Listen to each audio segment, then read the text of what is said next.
नमस्कार। आज एक कविता पढ़ने का बहुत मन हो रहा है। अभी सोचा कि मन है तो क्यों ना पढ़ दूं उस कविता को, तो पढ़ देता हूँ। मैं जहाँ बैठा हूँ ये उपत्यकाएँ हैं विंध्याचल की, भांडिर और कैमूर पर्वत श्रृंखलाओं की गोद में बैठा हूँ मैं। नीला आकाश साक्षी है इस बात का, और सूर्यास्त हो चुका है। चंद्रमा प्रकाशित कर रहा है अब धरा को, मंद पवन सी चल रही है। यूं तो अब मुडेर नहीं होती, अब छत होते हैं, वहीं बैठा हूं। मन हो रहा था कविता पढ़ने का, सोचा आज पढ़ दूं। तो ये कविता है, ये मेरी होम प्रोडक्शन की कविता है, तो इसलिए इसको पढ़ रहा हूँ। और ये कविता लगभग 5 वर्ष पहले लिखी गई थी। हमारे पूज्य पिताजी ने इस कविता को लिखा था। उस समय पे इस कविता को उन्होंने लिखा है। तो कब तक खांडा और जलेंगे इंद्रप्रस्थ की चाह में, कब तक क्षितिजल दूषित होगा विकासवाद की राह में। पंचतत्व शब्द दूषित हो रहे गांधारी के पुत्रों से, कैसे आगे तर्पण होगा, कैसे निवृत्त होंगे पितरों से।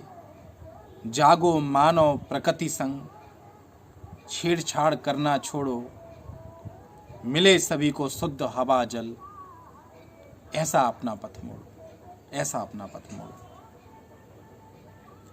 ये कविता कई मायनों में खास भी रही है। जिस तरीके की सिचुएशंस रही हैं पूरी दुनिया की, कुछ हालात जो पूरी दुनिया में बदले, उस हालात में इस कविता के मायने बढ़ जाते हैं। जो विकास हमारे जीवन में रहा है, अंधी आंधी हमने विकास की जिए, ऐसे दौर में हमने प्रकृति की बहुत छेड़छाड़ किया। प्रकृति के साथ कब तक क्षितिजल दूषित होगा,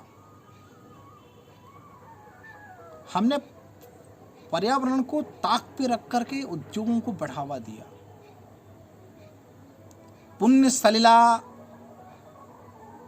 जो सरिता थी, भारत की नदियां थीं, वो दूषित हो गई। पंचतत्व दूषित हो गए व्यक्ति के। क्षितिजल पावन पावक गगन समीरा, ये जो चीजें थीं, ये हम केवल यहाँ तर्पण देने से मतलब ये है कि हम प्रकृति के इन जो हमें चीज़ें मिलती हैं प्रकृति की, उससे हम कैसे निवृत्त होंगे, हम कैसे उर्वरण होंगे। हमें प्रकृति सब कुछ देती है।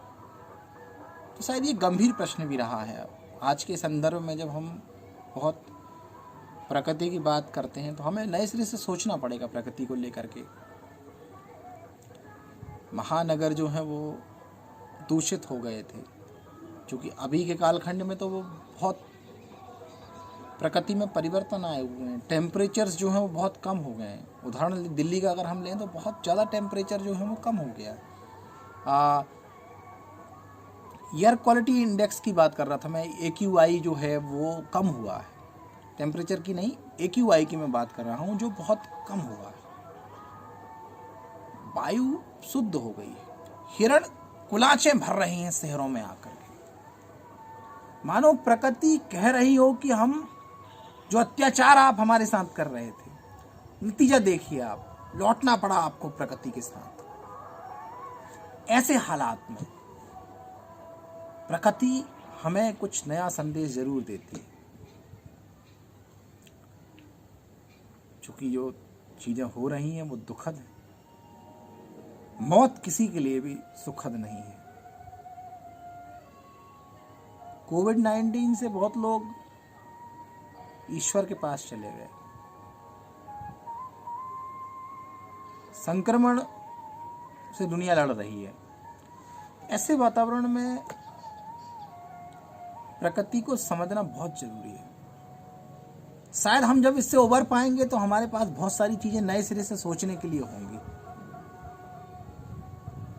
और वो जो संदर्भ मिलेंगे हमें वो प्रकृति से ही मिलेंगे। तो जागो मानो, प्रकृति संग छेड़छाड़ करना छोड़ो, मिले सभी को शुद्ध हवा जल, ऐसा अपना पथ मोड़ो।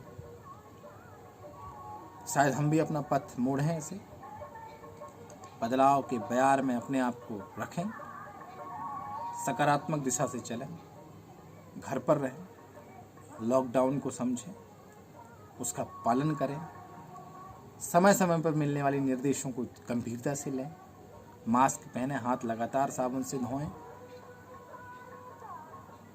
और प्रकृति को समझें। नमस्कार।